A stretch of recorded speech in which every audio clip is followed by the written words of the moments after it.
The amount of times people ask me if I work for Facebook, it drives me mad.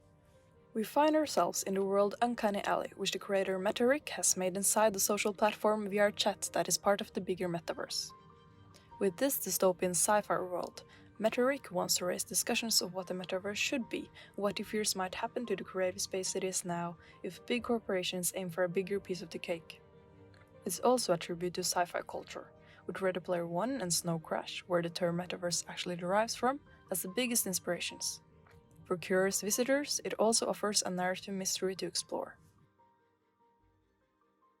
What inspired you to take part in the metaverse?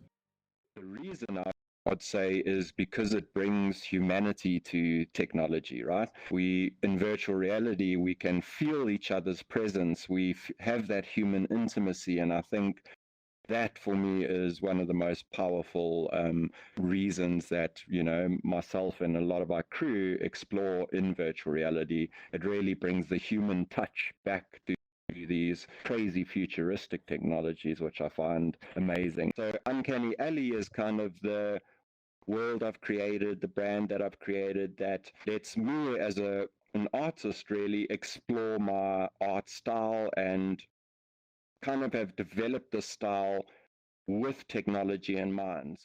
And what exactly is the issue you fear the metaverse is facing?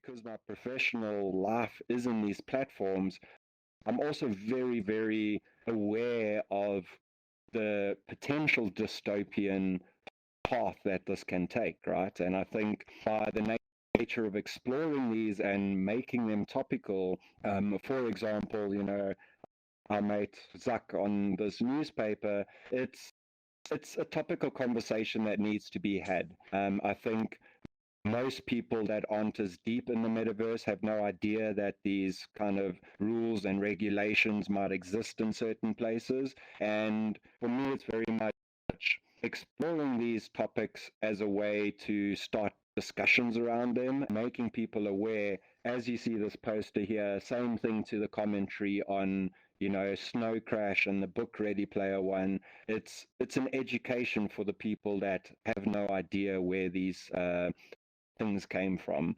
There's my name, for example, is MetaRick, right? And this was a name I had way before Facebook changed to Meta. But now the amount of times people ask me if I work for Facebook, it drives me mad. But that's kind of the topics, right? Is the fact that Facebook took on the word meta for a lot of people as quite a challenging thing to deal with because it's a big corporate trying to own the word that comes from science fiction. And what is it Facebook or Meta wants, in your words? I mean, in my opinion, I think Meta they've got to the point where they realize to have the access they need to be the internet. And I think we see this a lot with the space race right now for low internet, low orbit satellites to access the internet. I think a lot of these big players realize that they need to own the platform entirely. I think they talk a lot about this open concepts and things like that. But in reality, we see immediately through kind of the sales of headsets, for example, the sale of the headsets are actually ridiculously cheap to what you're buying.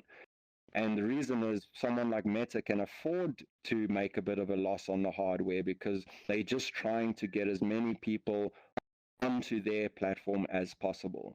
So Meta has Horizon, which is their own ecosystem, and I think it's amazing that what you can do in there and stuff. But for example, they don't let you upload anything you want, right?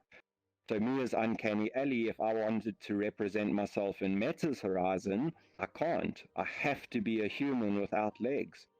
And that immediately for me as a creator that wants to be completely free to create what I want, now I'm limited because if Facebook's metaverse becomes the only one, it means that your creators or people that are wanting to really build from scratch just can't do that anymore. The metaverse can't be controlled by one big corporation, because then it's not the metaverse.